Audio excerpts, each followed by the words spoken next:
So we are live in this moment. Roger, thanks a lot for being part of e-commerce growth summit. So before starting, after a few adventures, because Roger had the power outage at his place, let me first introduce you, and then you'll be able to take the stage. So Roger Dooley is one of my favorite authors in this space, because he had a thing called persuasion slide. So back 8 years ago, I think we've been using persuasion slide to improve our own conversion rate at an e-commerce that was handling with car insurance. After that, I've been following Roger, and the last book of him I recommended to read it in case you're in the space of e-commerce marketing. It's called Friction. So Roger Dooley, he's a best-selling author, and his topic is around neuromarketing. So Roger, thanks a lot for being part of e-commerce growth summit, and the stage is yours.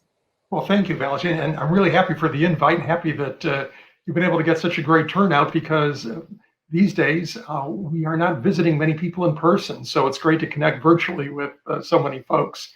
And what I'm going to do now that you've seen me is switch over to my slides, if I can figure out how to do that. Yes. And okay, let's see. There we go. Okay, and we're going to do this. It's going to be relatively fast-paced. And again, I thank you all for joining me under these challenging circumstances.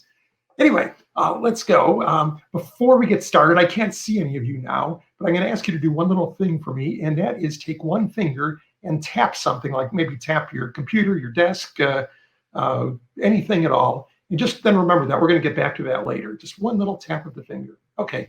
Now I'm going to start with a story. Many, many years ago, I had a little specialty lock that was stuck. The key was stuck inside it. I went to a locksmith to see if he could fix it.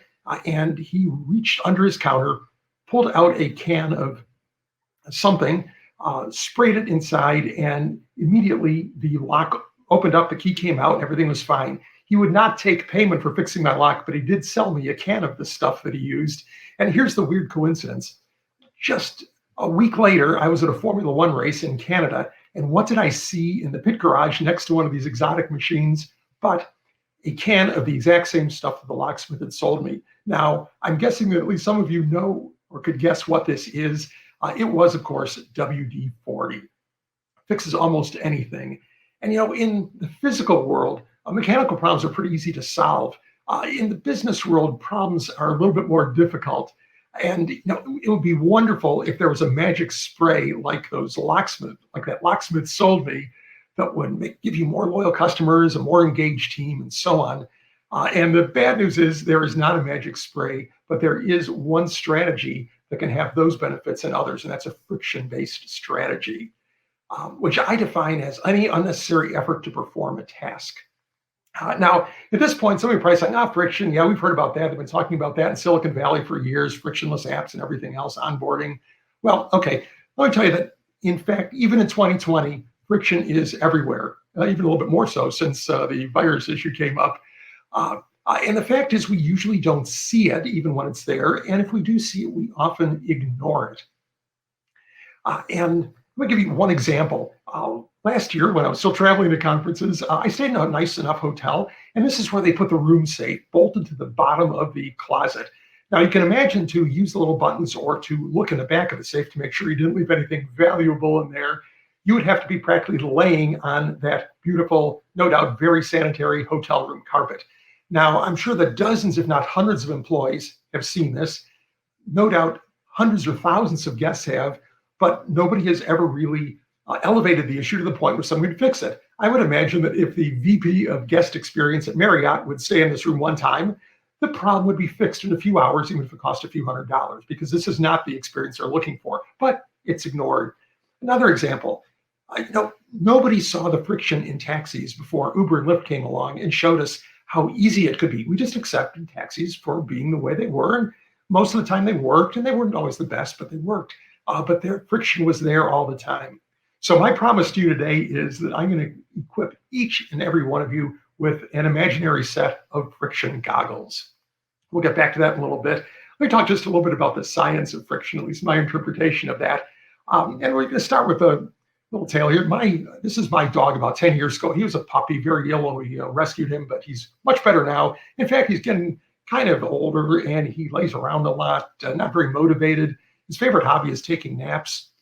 But there is one thing that really motivates him, and that is food. So I decided to conduct a little experiment. This is a regular dog food bowl. This is a slow feeder bowl. It's designed to slow down dogs who gulp their food too quickly. And this is a treat ball. It makes dogs work for their food because they've got to roll it around and squeeze it and shake it to get the food out.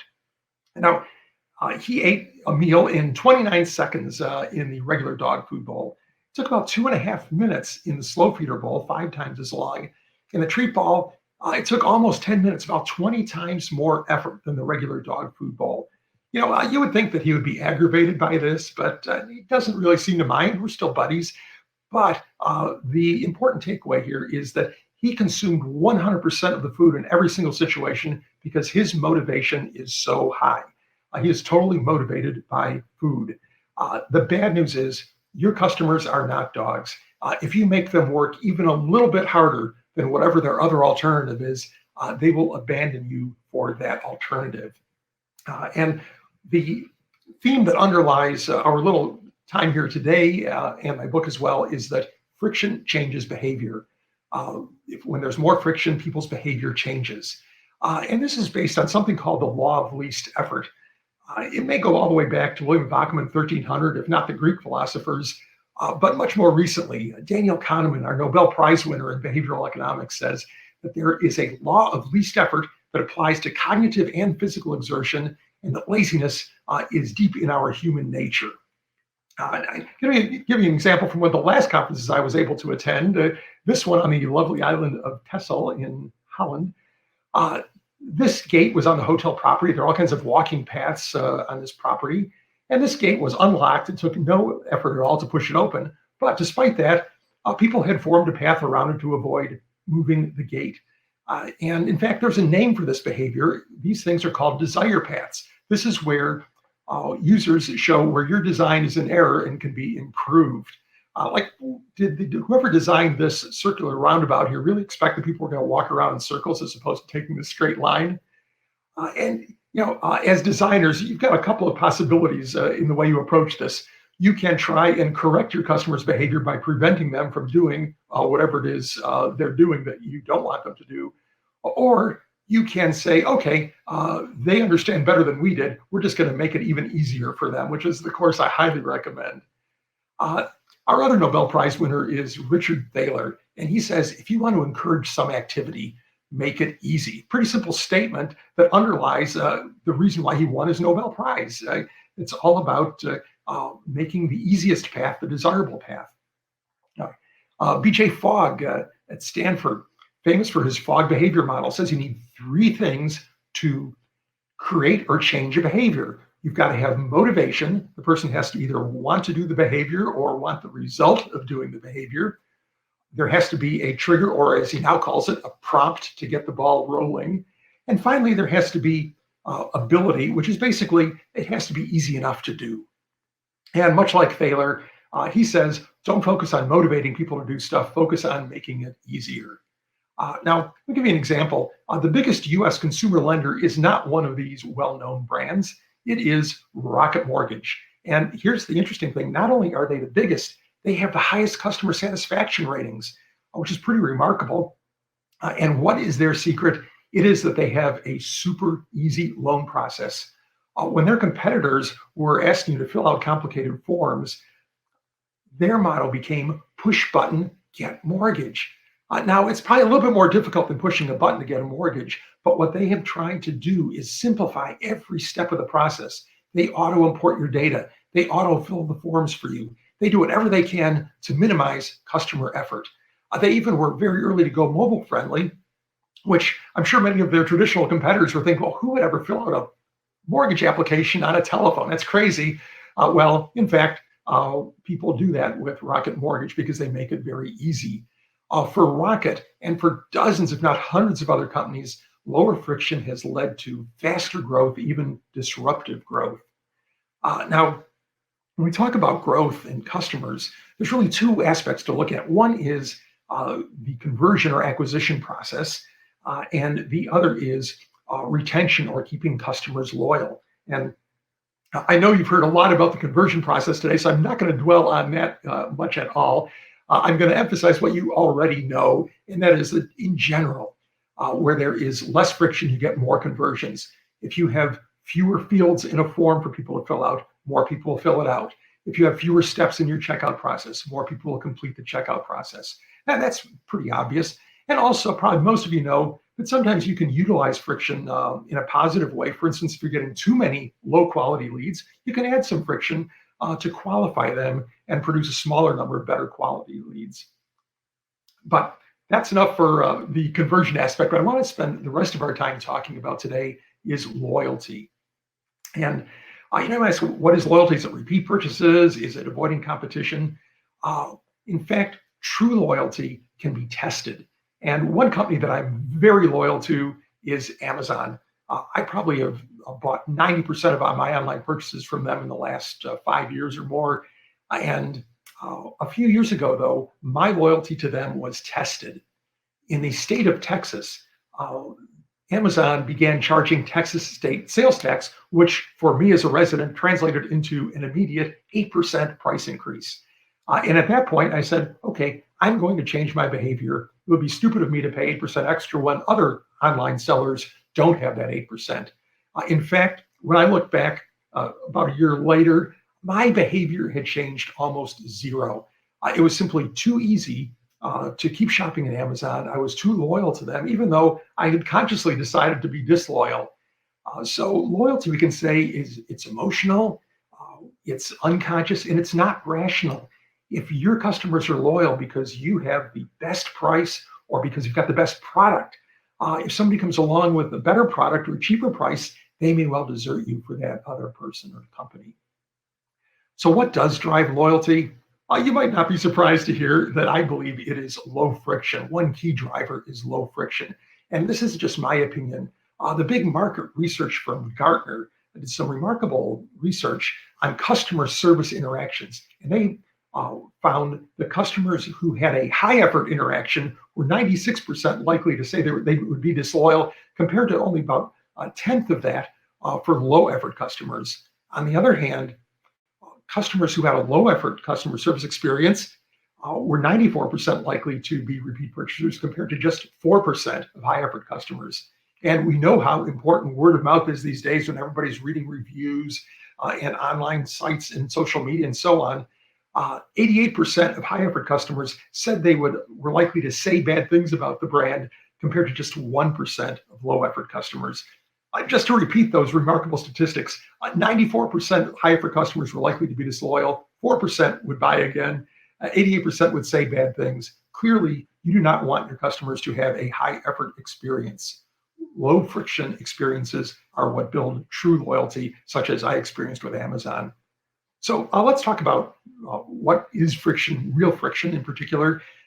Forms, obviously, online forms, paper forms, any kind of forms are a type of friction. Any steps in a process that you have your customers go through, whether it's a checkout process and search process, information gathering process, anything, that's friction. If your customers have to read instructions to know what to do next, or if they are confused in any way, that is friction. And of course, as Gartner found, any sort of high effort interaction with you or your brand is friction. You should be striving for the opposite of that, which is a frictionless experience. One company that has personified that for years is Amazon, with their one-click ordering, where that little button is enticing you because you know that product you're looking at, if you make one little click, that will be on your doorstep within a day or two, guaranteed. It is so reliable, and that is what frictionless is like. In fact, way back in 1997, Jeff Bezos was talking about frictionless shopping.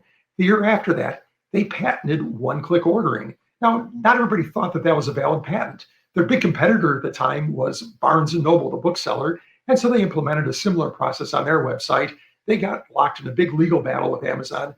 Amazon spent millions of dollars to defend the patent. They won the case, and Barnes & Noble had to add an extra little click to their process. They had to add a confirm order click after the buy now button. Doesn't seem like much, but in fact, remember at the very beginning, you did that one little finger tap? This is what Amazon defended at the cost of millions of dollars, to add this tiny little bit of effort to both Barnes & Noble and all their other e-commerce competitors. And for them, it was worth it. And there was another smart guy that thought it was worth it too. Steve Jobs was about to launch his music store. Apple did not try and get around the patent by technical means. They didn't try and fight it in court. They paid Amazon $1 million in cash so they could implement it in their new music store. And we know how well iTunes worked out. And it isn't just one-click ordering. Amazon is fighting friction everywhere. A dozen years ago, they saw what they called wrap rage. You know what I'm talking about, these horrible plastic sealed packages that you can't open with your bare hands. You've got to use sharp implements. They're terrible for the environment, huge amount of waste. And you really risk injury. If you don't stab yourself with the knife or scissors, you'll probably stab yourself with a sharp piece of plastic from cutting into it. So they came up with a simple solution: frustration-free packaging. Little simple cardboard boxes that are easy to open with your bare hands, better for the environment, and near zero risk of personal injury. And here's the thing that really is amazing. Not only did they find that people liked the packages, that's no surprise, they found that people liked the products better.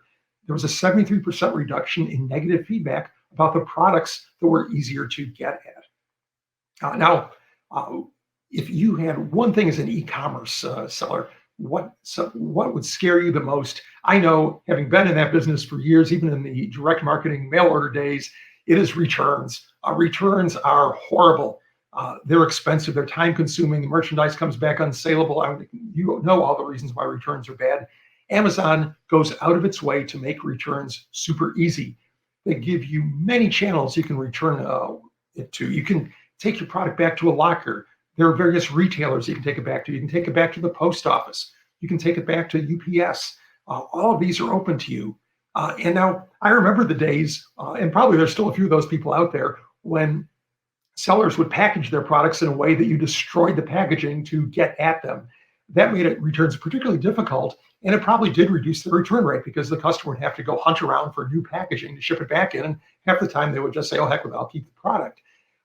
Amazon has even said, okay, we're not going to do that. We're going to do the opposite. If you have lost your box, you can take your product back to Amazon or back to UPS, and with that and your Amazon mobile app, they will pack it up and return it to Amazon for you. This emphasis on reducing friction in every aspect of customer experience is why, despite everybody else trying to steal market share from Amazon, last year their share was up 10% and their sales were up 20%. And Jeff himself puts it pretty simply: when you reduce friction, make something easy, people do more of it. Google has been focused on user effort since their very earliest days. Because we only have a little bit of time, I'm only going to give you one example here today. You can ping me if you want more.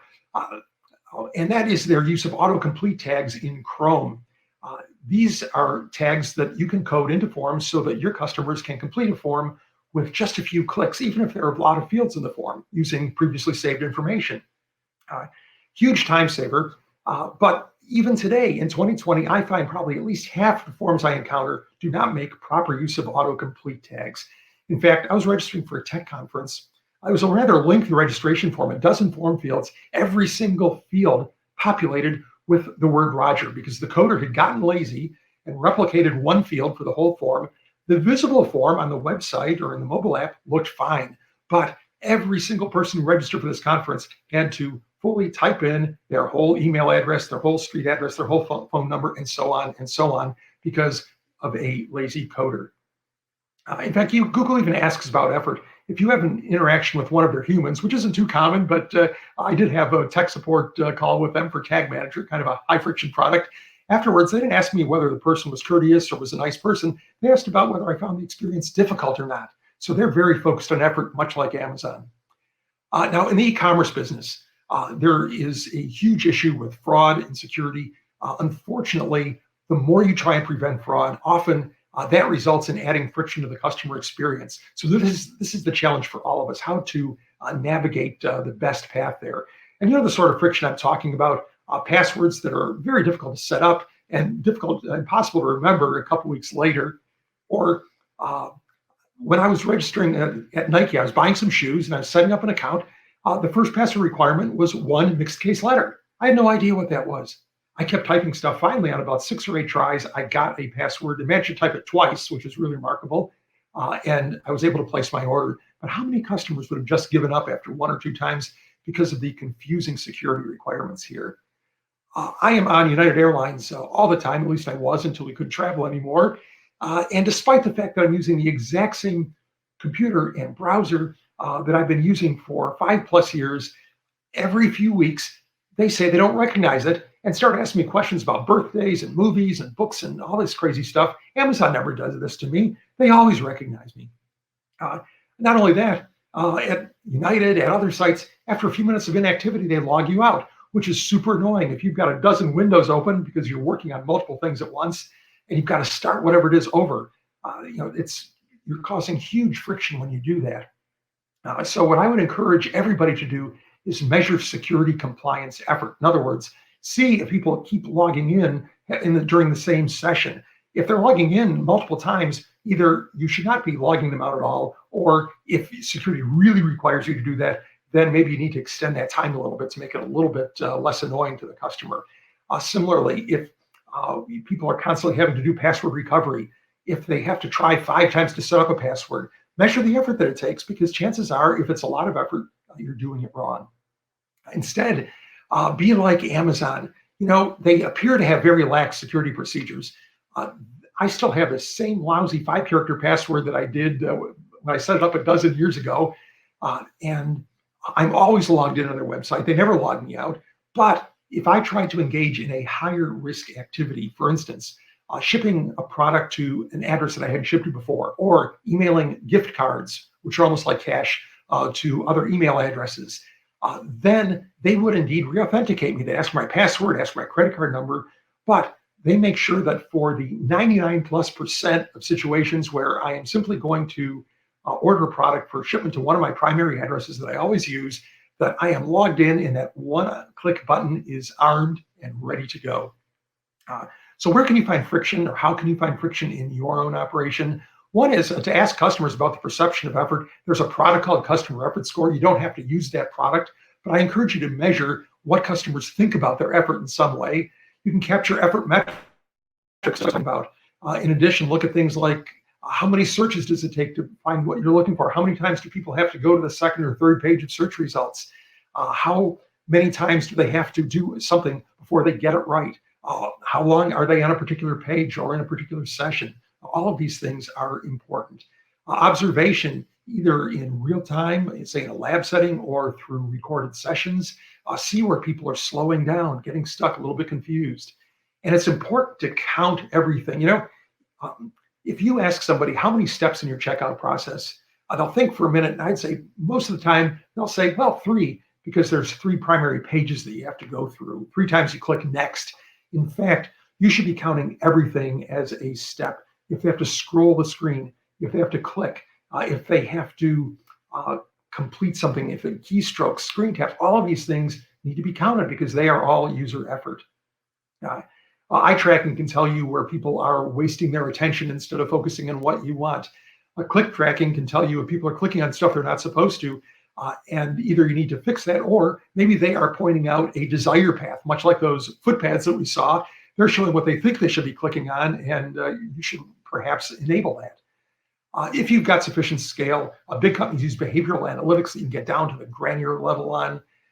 And there are some really interesting behavior metrics. Again, if you've got the scale, things like rage clicking. People are rage clicking, or people are swearing at your voice menus when they're in a voice interaction with you. That is a problem. You are doing it wrong if people are swearing at your voice menus. And again, don't be afraid to ask your customers questions. They will tell you what's wrong often, but you want to beware of Heisenberg, and not the Breaking Bad Heisenberg, but the physicist Heisenberg. And I apologize to any physicists who are listening, but he said more or less in his uncertainty principle that when you measure something, it changes the very thing that you're measuring. And just as it works for particle physics, It works in customer experience too. How many times have you gone to a website with the intention of buying something or getting some information, only to immediately see a stupid pop-up that you have to figure out how to close so you can get to doing what you want to do? In an effort to measure customer experience, the people that use these are annoying 100% of their customers for the really dubious value of a fraction, 1% of the customers who actually say, oh, sure, I'd be happy to give feedback later on, who are going to be unrepresentative, and the feedback's probably going to be bogus anyway. Don't do that. I just about always delete the surveys I get from hotels and airlines because they are really long and complicated and time consuming and just too much effort. If I can't fill out something in about 20 seconds, that's too much. But I did want to fill out this one recently because there was something weird about the lighting in the room. The color was strange. I thought I'm going to tell them that. They probably maybe have not had that feedback. So I did say I'll fill out the survey. They start off with asking about the overall experience on a 1 to 10 scale. That was all right, simple questions. But pretty soon, I was into this ridiculous matrix of 1 to 10 ratings of absolutely every aspect of the room. Things like the physical condition, the noise, the pillows, the electrical outlets. Now, I have no idea how I would rate the electrical outlets. They must have been there because I didn't notice them. But does that mean there were a 7 or a 9? I mean, this is way too much cognitive and physical effort. So I said, okay, I was going to help them out, but I'm just going to skip to the end. Only I could not skip to the end. They would not let me proceed to an open blank form field without answering all of their stupid questions. So I bailed out. United Airlines, again, a company that I interact frequently with. And as an elite customer, I am lucky. I've got a dedicated service desk. I call into the number, and immediately a robotic voice recognizes my mobile phone and says, hello, Roger, and asks if I'm inquiring about my upcoming flight, if I have a flight in the next day or two, or if I want to speak to a representative. And when I say representative, what happens then is, what is the problem? I do not get connected to a representative. Instead, I listen to a 14-second survey invitation that after I would complete my interaction. And in order to decline this, I have to take the phone away from my ear, activate the dial pad on my mobile, click a number for no, and then finally I get to talk to a representative. And here's the problem with all this. It isn't just me. Every single one of their most loyal, highest revenue, most valuable customers is subjected to this ridiculous interruption when they're usually in a hurry, just so they can get feedback about the customer experience. And in the process of trying to get that feedback, they diminish the customer experience. So don't do that. Don't use huge bubble charts. Keep things really simple. Let people answer in a way that's intuitive and doesn't require a lot of thought. And collect open field data. This kind of data that just people type into a text box, it's harder to analyze. It doesn't fit into spreadsheets nicely. You can't make nice charts and graphs with it. But if you let people do this very quickly and easily, you're going to get much more useful and better information that can actually help you improve your customer experience. So to sum up, friction changes behavior. And given two choices, if you make one choice easier, that is the path that your customers will go in. And I encourage you to focus on a friction-free culture, not just in your customer experience, but in your employee experience. When you start finding and seeing that friction in customer experience, you're going to see that your own internal operations have issues too. Some of the processes are bad. Meetings are wasted. There's too many emails. Eliminate that friction too.